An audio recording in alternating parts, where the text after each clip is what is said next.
Understanding, let's make amends, a guide to English phrases.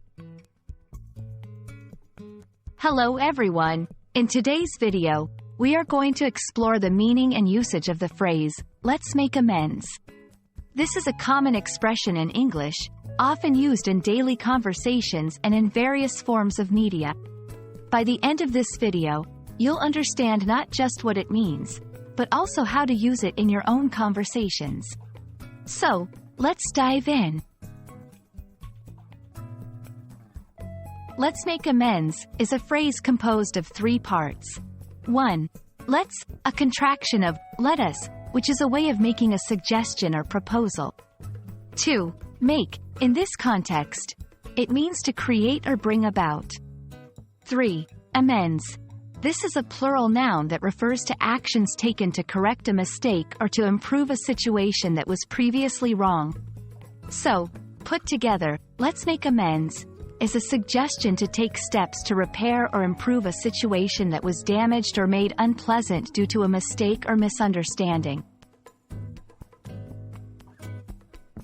This phrase is commonly used in situations where someone acknowledges a past mistake or wrongdoing and wishes to rectify it. Here are a few examples.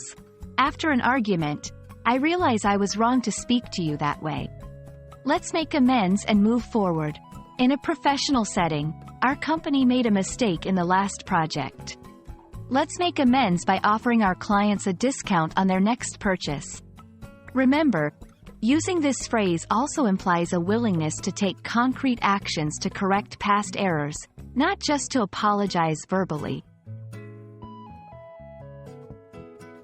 While let's make amends is a positive and constructive phrase, it's important to use it sincerely.